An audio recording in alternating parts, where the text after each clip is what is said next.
Assalamualaikum warahmatullahi wabarakatuh.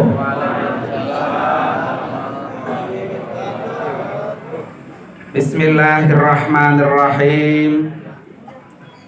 Alhamdulillahilladzi khalaqal mauta wal hayata liyabluwakum ayyukum ahsanu amala.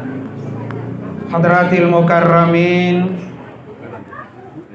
para alim ulama, para kiai, para satidah, para bapak hadirin sekalian, malam hari ini almarhum memberikan nasihat sama kita, nasihat yang sangat berharga, nasihat yang pasti kita akan menyusul, di mana kata Rasulullah ketika Nabi berziarah ke makam Baqi ataupun makaman Ma'la, beliau selalu mengatakan wa inna insyaallah bikum lahikun.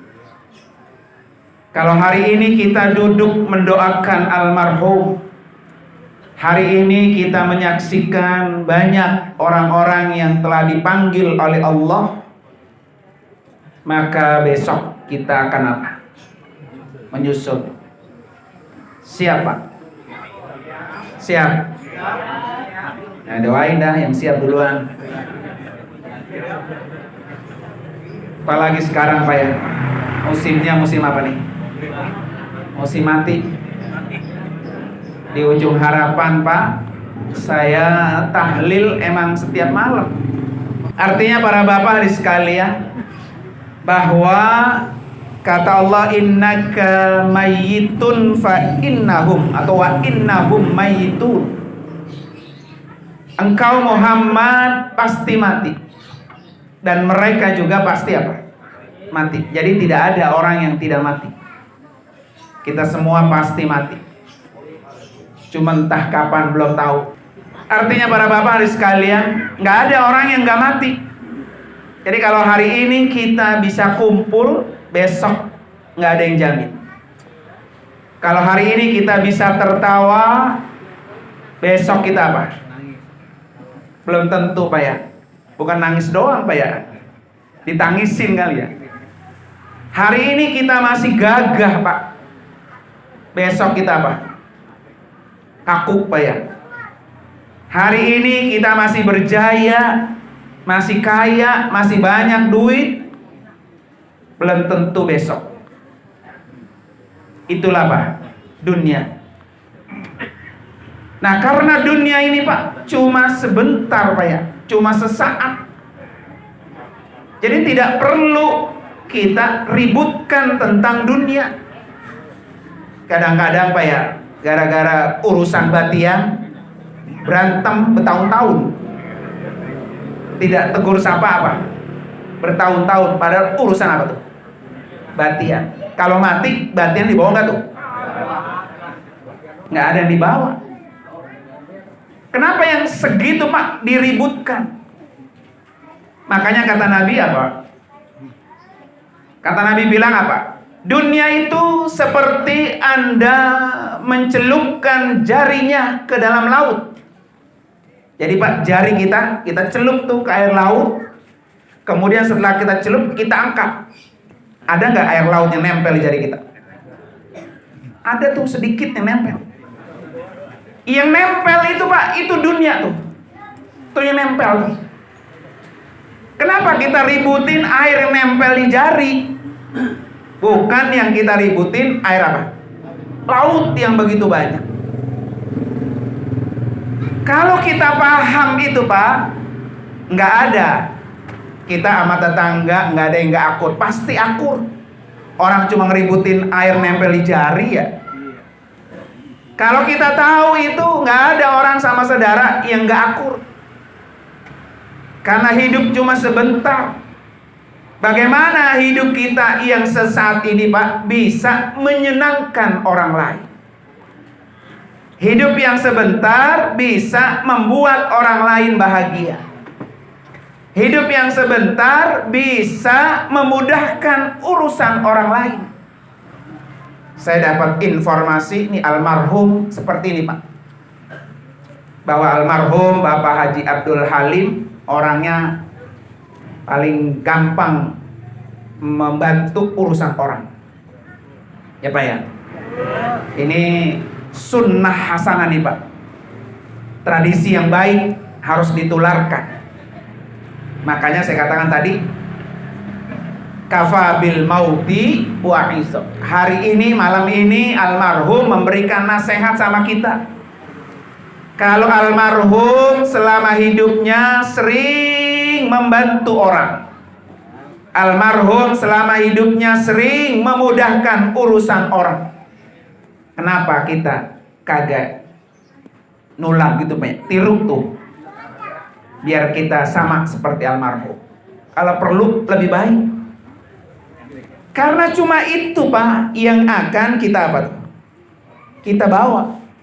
Kita bawa ketika kita kembali ke alam apa? Alam akhirat. Para bapak hadirin sekalian yang dimuliakan oleh Allah Subhanahu wa ta'ala. Kita almarhum Pak ya, sudah bertemu dengan Allah. Kita insya Allah akan menyusul Pak. Makanya kata Allah, faman kana yarju liqa rabbi. Siapa orang yang berharap, orang yang ingin bertemu dengan Allah, dengan Tuhannya, ada dua syarat. Syarat yang pertama kata Allah, falyamal amalan salihah. Orang yang bisa bertemu dengan Allah adalah orang yang melakukan amal soleh. Kata-kata amal soleh Pak, kalau diucapkan gampang. Amal soleh, hari ini kita amal soleh bukan ya Pak? Amal soleh enggak? Amal soleh. Baca Yasin, amal soleh enggak? Amal soleh. Sholat, amal soleh. Jariah, amal soleh. Pergi haji, amal soleh. Puasa, amal soleh. Kata Ibnu Katsir Pak, tafsirnya mengatakan bahwa yang disebut amal soleh itu Pak, yang pertama kalau mengerjakannya lillah, itu amal soleh. Walaupun dia sholatnya rajin Pak ya, pergi ke masjid berjamaah rajin Pak, tapi ada embel-embelnya. Pengen dikata orang rajin, ya, pengen dikata orang ahli ibadah. Kalau kata orang sini mak pengen di alam. Nah begitu Pak ya, pengen di alam orang. Itu embel-embelnya tuh. Itu niatnya sudah enggak apa tuh? Enggak ikhlas, enggak murni lillahi ta'ala. Jadi walaupun pekerjaannya Pak amal soleh, pekerjaan baik, tapi karena niatnya tidak ikhlas Pak ya, tidak karena Allah, nggak bersih begitu maksudnya, maka itu tidak tercatat sebagai amal soleh. Tuh Pak, yang rajin aja Pak, yang rajin Pak ya, masih diragukan itu amal soleh atau bukan. Apalagi yang agak Pak, apalagi agak rajin Pak ya, apalagi kayak kita datang malam hari ini Pak, kan macam-macam orang niatnya. Ada yang murni emang pengen tahlil, main bantuin, ada tetangga kita, saudara kita, almarhum Bapak Haji Halim, memang butuh doa dari kita, murni. Tapi ada orang yang datang ini, gak enak gua, orang pada tahlil, gua gak tahlil. Apalagi kadang-kadang, udah malam ke-7 nih, gua belum tahlil pisang. Nah, gitu kan ya. Jadi niatnya tidak murni begitu. Atau kadang-kadang apa? Udah tua, kalau gua gak tahlil nanti gua mati kalau ditahlilin lagi sama orang. Makanya gua rajin deh tahlil, begitu Pak ya.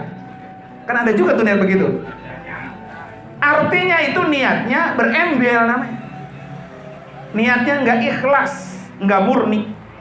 Maka kalau ada pekerjaan ibadah kita yang niatnya ada embel-embel yang lain, maka kata Ibnu Katsir itu bukan amal soleh. Tuh, makanya apa tuh? Makanya hati-hati Pak ya. Termasuk haji Pak, umroh sama tuh. Kalau orang pergi haji Pak, kan mau macam-macam juga niatnya. Gue gak enak ketika kata orang gue orang kaya, duitnya ada. Belum juga haji gue malu. Akhirnya gue pergi haji juga dah, begitu Pak ya. Ada, begitu ya. Pergi haji yang begitu berat bisa disebut bukan amal soleh. Cuma karena gara-gara apa? Niatnya kurang apa tadi? Kurang bersih, Pak ya, kurang bersih. Kemudian yang kedua Pak, kata Ibnu Katsir dikatakan bahwa bisa disebut amal soleh itu kalau pekerjaan ibadahnya sesuai dengan sunnah Nabi. Ini Pak, sesuai dengan sunnah Nabi. Umpamanya orang puasa. Puasa kan tuh baik Pak ya. Baik ya Pak? Baik. Tapi kalau puasanya Pak 40 hari nggak buka-buka, umpamanya tuh begitu, itu puasa yang tidak diajarkan Nabi. Walaupun pekerjaannya baik, tetapi dia tidak disebut amal soleh, karena tidak berlandaskan apa tuh? Nabi. Makanya dulu saya pernah nanya Pak, salah satu amalan al-maghfur lah Pak, kayak Haji Nur Ali, beliau itu puasa 3 bulan, Rajab, Syakban, sama apa tuh? Ramadan Pak ya, 3 bulan. Kalau saya di Mesir dulu kan Pak, pas banget itu musim dingin, pas bulan itu tuh. Kalau musim dingin kan Pak, siangnya pendek, malamnya apa tuh? Panjang. Jadi jam 6 baru subuh, jam setengah 5 udah azan maghrib, setengah 5 sore Pak, kan pendek tuh. Sayang kalau nggak puasa. Akhirnya kita ikutin dah, namanya guru kita jalanin itu Pak ya. Gak akhirnya Pak, orang saya tinggalnya di asrama bareng-bareng orang mana-mana, ada orang Persis, ada orang apa yang dari Medan itu guru, namanya aliran apa tuh namanya, dari organisasi apa? Dari Medan, itu dari Medan ya, ada dari mana-mana. Akhirnya ente puasa itu siapa yang ngajarin, landasannya itu apa, begitu Pak ya. Sampai akhirnya dibawa ke dosen saya Pak di Al-Azhar. Yang satu bilang boleh karena lagi belajar, silahkan banyak-banyak berpuasa, begitu Pak. Yang satu dibilang haram karena Nabi tidak pernah melakukan puasa yang sampai nggak putus-putus 3 bulan. Pas pulang dari Mesir saya tanya sama Buya, kayak Haji Nurul Anwar Pak. Saya bilang, guru, itu dalilnya apa sih? Al-Maghfurlah kayak Haji Nurul Ali sampai puasa 3 bulan. Kata beliau yang pertama Pak ya, saya mah katanya kalau puasa ibadah yang berat itu katanya. Saya nggak kuat dah kalau puasa. Gitu kata beliau ya. Puasa adalah ibadah apa? Berat. Saya nggak kuat. Jadi nggak pernah ngikutin itu katanya. Nggak pernah ngikutin apa yang dilakukan oleh apa? Bapaknya. Ya. Yang kedua kata beliau apa? Udah kita mah jangan ributin. Ini ada kipas tuh Pak. Kipas yang buat di dapur, buat ngangi. Ya Pak ya. Kenalkan Pak ya. Ya. Itu kadang-kadang orang ributin kipasnya, tapi orang kagak pernah ngeributin proses bikin kipas.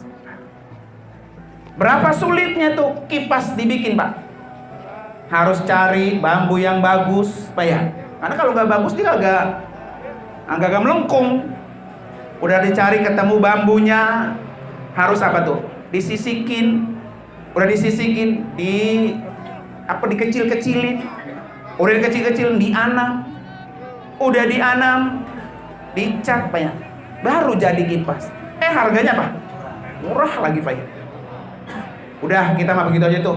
Lihat kipasnya aja udah, pakai dah kipasnya, begitu waktu pesannya ya.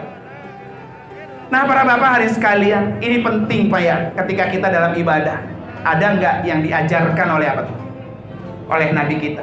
Kalau tidak diajarkan Pak, maka itu tidak tercatat sebagai nilai amal ibadah.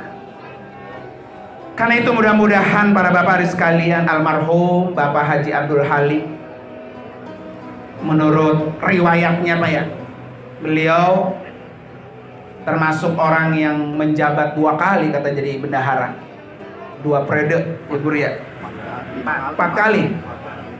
Itu luar biasa Pak. Berarti ini orangnya amanah ya Pak, orang al-amin namanya Pak ya, amanah itu. Kalau nggak amanah ngapain dipakai Pak ya. Yang kedua Pak, beliau ini seorang guru yang sudah pasti muridnya ilmunya sudah banyak. Makanya kata Nabi Pak, buat kita mati kapan aja nggak apa-apa Pak ya. Mau besok kek, mau hari ini kita dicabut umur kita oleh malaikat Israel, nggak apa-apa Pak. Yang penting buat kita adalah setelah kita dicabut nyawa kita, setelah kita berada di alam kubur, itu yang mengalir pahala apa dosa. Nah itu yang paling penting. Karena kadang-kadang Pak, orang cuma dibahas tentang pahala yang mengalir Pak, tapi jarang kita mendengar orang membahas dosa yang apa? Mengalir. Jadi ada pahala yang mengalir, ada dosa yang apa? Mengalir.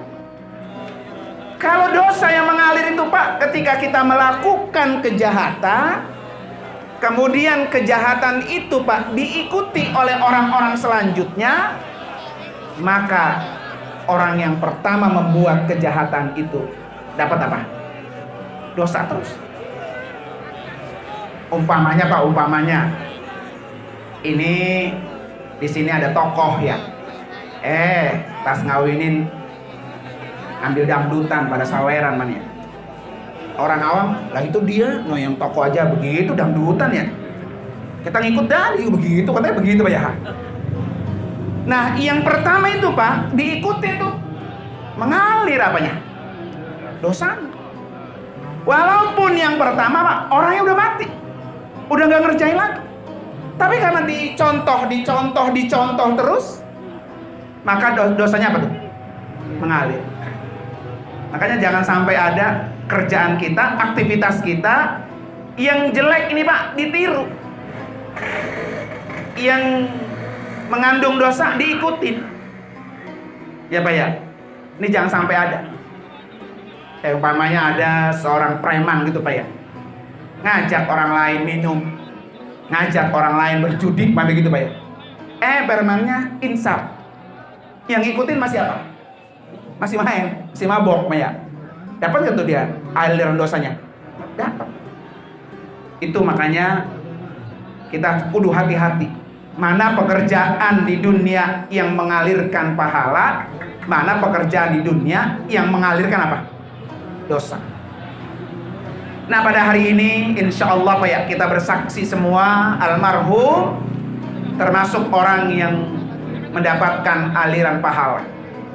Karena kata Nabi Pak, kalau ada orang mati terus pengen pahalanya mengalir, ada 6 hal, 7 hal yang dia lakukan. Ada 7 hal yang dia lakukan selama hidup, kemudian dia mati, terus pahalanya apa? Mengalir. Apa itu Pak? Yang pertama, man 'allama ilman, orang yang mengajarkan ilmu. Mau ilmunya secuil Pak, kalau terus dipakai, maka yang mengajarkan pertama apa tuh? Pahalanya terus mengalir.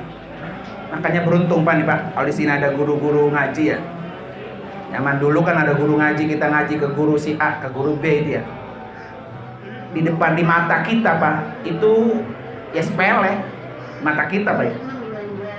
Tapi kalau kita lihat Pak, itu beliau luar biasa. Karena ketika kita bisa baca Fatihah, kemudian Fatihah kita pakai buat sholat, kemudian kita ajarin orang lain juga ikut, maka orang yang mengajarkan kita pertama Fatihah, dia terus mendapatkan aliran apa itu? Pahala. Itu Fatihah doang. Bagaimana kalau orang itu sampai bisa baca 1 Quran? Berapa huruf dalam satu Quran? Kalau satu Quran berapa huruf? Satu hurufnya Pak, itu pahalanya 100 kebaikan dibaca buat sholat. Dikali sebanyak huruf dalam Al-Quran, maka sebanyak itu pula orang mendapatkan aliran apa itu? Pahala. Maka beruntung nih yang jadi guru Iqra ya, yang dari guru alif-alifan, yang jadi guru Quran yang masih awal-awal Pak ya.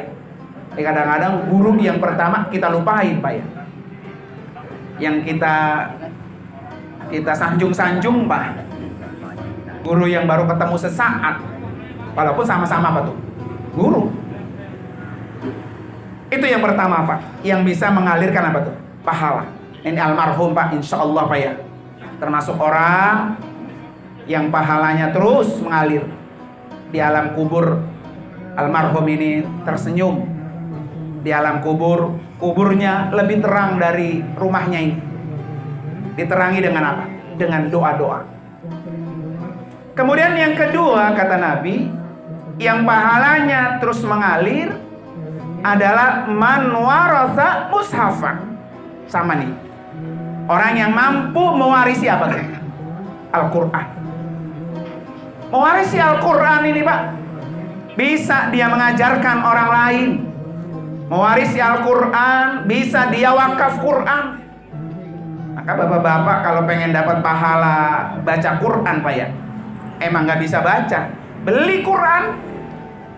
Beli Quran taruh di mana? Masjid, di majelis taklim. Niatin wakaf buat si A, buat si B. Nanti dibaca oleh orang yang datang ke masjid, maka yang naruh Quran itu mendapatkan aliran apa tuh? Pahala. Ini kadang-kadang dibalik Pak. Sampai ke masjid lihat Quran bagus ya Pak? Ya ambil. Bagus ini Quran nih ya, bawa pulang dah. Bukan nambahin malah Pak, nyolong Pak ya. Nah, di rumah juga nggak dibaca. Kalau bisa Pak, ini setiap bulan kita nabung, beli kebabelan 1-2 Quran, taruh di masjid ini, beli lagi nanti taruh di masjid anu, beli lagi taruh lagi di masjid anu. Apalagi kalau ditaruh di pondok pesantrennya Kiai Bayi Mahdi itu ya, Ustaz Fayumi, Kiai Payumi, emang di situ mah gudangnya apa tuh? Quran. Bukan hanya dapat pahala baca Qurannya Pak, tapi kita juga didoakan sama orang-orang santri-santri yang apa tuh? Yang sedang menghafal Al-Quran. Ini kan pahala yang luar biasa. Bisa nih nanti nih almarhum anaknya ya, silakan datang ke pesantren Kiai Bayi Mahdi. Kiai saya menaruh Quran 10. Apa? Taruh. Nanti pahalanya buat almarhum. Atau ke sekolah-sekolah yang memang membutuhkan. Kemudian yang ketiga kata Rasulullah yang pahalanya terus mengalir, man bana masjidah. Orang yang mampu membangun apa? Masjid. Ya Pak ya. Mau semeter kek, mau 2 meter kek, mau sepengki kek ya Pak. Mau beli kubahnya doang kek, mau keramiknya doang kek, mau karpetnya kek, mau sejadahnya kek, nggak apa-apa. Itu bagian daripada bana masjid. Membangun apa tuh? Masjid. Masjid yang kita bangun Pak, kemudian yang membangunnya sudah mati, maka masjid itu digunakan oleh orang-orang yang hidup, sebanyak itu pula pahalanya apa tuh? Mengalir. Jadi nyumbang masjid Pak, jangan nungguin banyak. Emang kalau banyak duitnya apa? Kagak ada Pak ya. Ya udah sebisanya. Kalau kagak ada kipasnya kita beliin. Kalau nggak ada karpetnya kita beliin.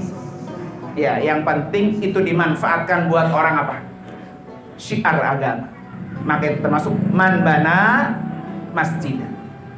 Ini kadang-kadang tanah udah diwakafin, malah diungkit-ungkit Pak ya.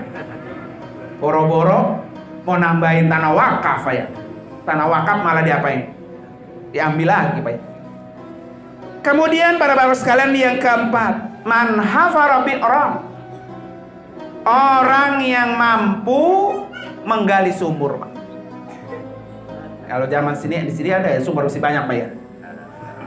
Jarang udah. Ini kan hadisnya dulu ini, Pak ya.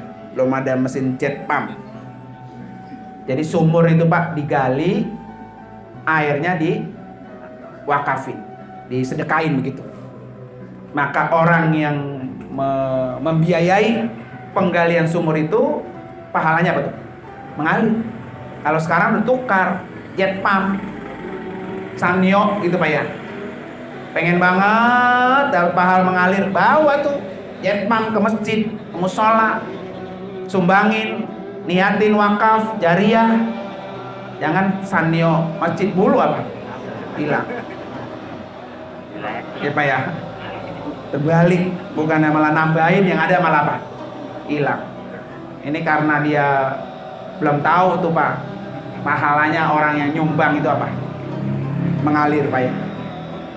Kemudian yang berikutnya, Pak, adalah karonahron. Orang yang menggali apa tuh?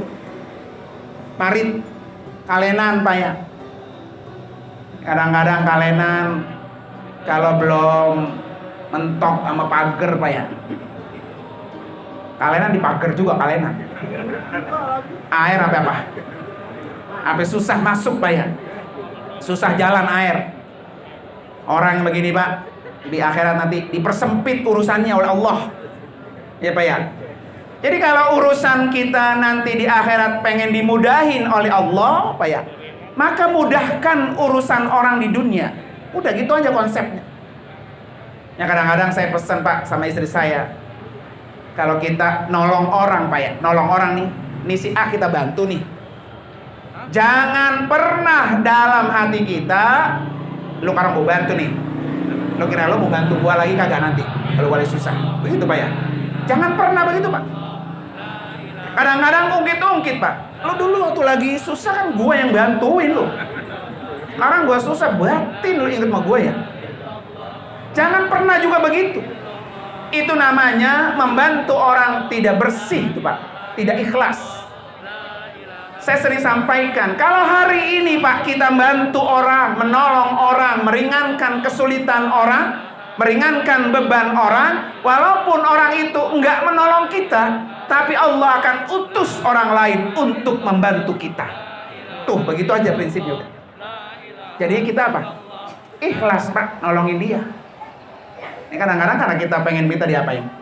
Dibales, Pak ya. Kayak orang kondangan, nggak tahu kalau di sini, Pak. Orang kondangan ngawinin, Pak ya. Rumah dia ngawin, gua datang. Gua ngawin dia kagak datang. Gua tandain lu begitu, Pak ya. Karena kita konsepnya, Pak, ketika kondangan, niatnya tuh karena pengen diapain? Dibales. Jadi kalau kita kondangan, niatnya adalah membantu, meringankan beban orang, atau turut bahagia dengan kebahagiaan orang. Begitu, Pak. Jadi ketika orang itu nanti mau kondangan lagi kek sama kita, mau kagak kek, mau dia datang kek, mau dia kagak kek, hati kita tetap apa tuh? Tetap ikhlas. Asal ketemu, tandain, aku datang, gue kawin dulu ya, gitu, Pak ya. Nah, gue udah 2 kali datang ke rumahnya, dia kagak datang, bisa ke rumah gue kan gitu ya. Nah, itu karena tadi apa tuh? Niatnya bukan membantu. Jadi saya sering bilang sama istri saya gitu, Pak. Jangan pernah kalau kita bantu orang, nolong orang, bersih. Itu disebut ikhlas, Pak. Ikhlas itu kan artinya bersih, Pak. Ikhlas, ya artinya bersih, murni. Makanya kalau orang beli emas, Pak, emas murni itu nama dahab khalisan. Ya, emas murni itu dahab khalis. Arti ikhlas itu, Pak, bersih, nggak ada embel-embel lain. Makanya kalau kata almarhum Bapak Kiai Haji Tajuddin, marhum waktu saya belajar PTA dulu sama beliau, Pak. Orang ikhlas itu kata beliau apa, Pak? Kayak lu berak di kebun. Ada nggak orang sekarang berak di kebun, Pak? Lu berak di kebun, kalau lu berak, besok habis berak, lu lengok lagi nggak tuh? Nggak pernah, Pak ya? Nggak usah pakai di kebun, Pak. Di rumah nggak kita begitu. Ini malam ini makan anggur, Pak ya. Makan jeruk, makan buah-buahan, makan enak dah. kali besok kita keluarin sayang tuh. Ada nggak perasaan sayang? Nggak ada. Ketika dia kita keluarin Pak, keluar brot habis. Nggak pernah kita tengok, nggak pernah kita cari, nggak pernah kita korek-korek. Itu ikhlas tuh kayak gitu tuh. Jadi kalau kita beramal, ya udah selesai aja, nggak usah ditengok lagi ke belakang. Apalagi diapain tuh? Ungkit-ungkit Pak ya. Makanya kata Nabi, alamatus saqawa itu dzikrul hasanat al-madiyah wa huwa la yadri aku bilang amruddat indallah. Jadi tanda-tanda orang yang rugi, kata Nabi, adalah orang yang sering nyebut-nyebut kebaikan yang pernah dia lakukan, padahal kebaikan itu nggak ada jaminan apakah diterima atau ditolak Allah. Nggak ada, kita nggak tahu Pak. Ini kayak malam hari ini kita datang nih, ini kan baik nih, tapi nggak ada yang tahu siapa di antara kita yang niat baik kita diterima Allah, siapa yang niat baik kita ini ditolak oleh Allah. Makanya saya sering bilang sama jamaah haji itu sama kayak orang haji Pak.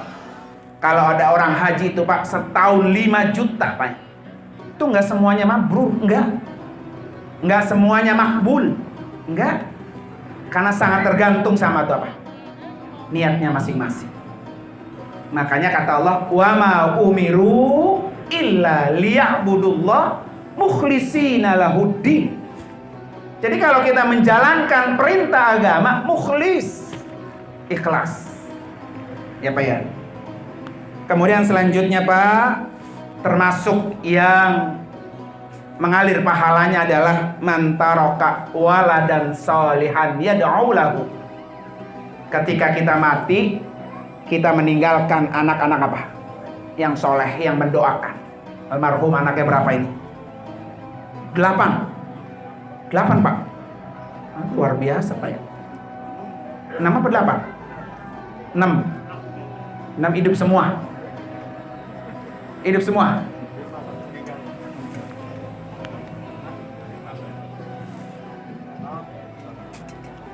Anaknya 5 Pak yang hidup. Itu anak biologis, ya Pak ya. Tapi anak ideologis Pak, yang diajarkan ribuan. Makanya kenapa Pak, dalam hadis Nabi mengatakan apa? Idza mata ibnu Adam in qata amaluhu illa min salas, gitu Pak ya. Jadi kalau ada orang mati, semuanya nggak ada yang ikut kecuali yang 3. Yang ketiga apa Pak? Waladan soleh yad'u lahu. Di hadis ini Pak, Nabi menyebutkan waladun soleh, bukan ibnun soleh. Karena kalau ibnun itu Pak, anak biologis. Tapi kalau walad itu anak biologis, anak ideologis. Anak yang kita lahirkan, anak yang kita besarkan, atau anak yang kita ajarkan. Keadilan Allah di sini Pak, tidak semua orang punya anak biologis. Kasihan Pak, umpamanya saya menikah udah 20 tahun gak punya anak Pak ya. Apa saya gak berhak dalam hadis ini? Begitu kan akhirnya. Kalau seandainya saya gak punya anak, gak ada yang doain saya. Makanya Nabi Pak ya, Allah ini adil. Makanya digunakanlah kata waladun soleh, anak yang soleh. Jadi orang yang tidak punya anak biologis, dia masih punya harapan didoakan oleh anak-anak ideologis, anak-anak yang diajarkan. Ini pentingnya Pak ya, kita punya anak Pak, punya anak ideologis. Maka insya Allah Pak ya, mudah-mudahan nih almarhum yang sangat begitu baik Pak ya, orangnya sering tadi memudahkan urusan lain. Maka insya Allah kesulitan-kesulitan beliau di yaumil qiyamah nanti akan Allah berikan kemudahan, ya Pak ya. Jadi kata Nabi, man yassara, barang siapa yang memudahkan satu kesulitan saudaranya, maka Allah akan mudahkan banyak kesulitannya di yaumil qiyamah. Jadi kalau kita nanti di akhirat pengen Allah mudahin Pak urusan kita, maka di dunia sering-sering memudahkan urusan apa? Orang lain. Jangan sebaliknya. Kalau dia datang, ya dia datang. Kuburan ada urusannya. Atau orang jadi kagak jadi gara-gara dia datang. Jangan sampai kehadiran kita tuh begitu, Pak. Jadi orang sudah menganggap kita kalau kita datang udah sulit urusan dah. Nah, justru kalau kita datang orang bahagia. Nah, ini ditunggu. Kalau dia datang beres. Nah, itu Pak ya. Itu namanya orang yang sering memudahkan urusan apa? Orang lain. Apapun itu, Pak. Insya Allah nanti kelak kita dapat kesulitan, pasti akan Allah berikan kemudahan. Karena nggak ada, Pak, orang hidup nggak ada yang nggak susah. Pasti apa? Susah, pasti itu, Pak. Nah, ketika kita susah terus, kuncinya apa? Sering-sering memudahkan urusan orang lain. Udah itu aja. Insya Allah mudah-mudahan ini menjadi nasihat yang sangat berarti buat kita semua. Dan mudah-mudahan Bismillahirrahmanirrahim. Alhamdulillahirrahmanirrahim. Berasku ini sebanyak 120 liter. Aku jadikan beras fidyah untuk mengganti atau membayar qada puasa wajib orang tua saya almarhum ayahanda Mesin bin almarhum Kaum Sairi selama orang tua saya meninggalkan puasa wajibnya sebanyak 120 hari lamanya. Dan beras fidyah ini saya serahkan pada perwakilan mustahik, yaitu Bapak RT Sukik, untuk dibagikan dan diatur kepada para mustahik. Atas kesediaannya Bapak RT saya ucapkan terusin banyak terima kasih. dulu teh dorong tidak dulu terima dulu ya saya serahin.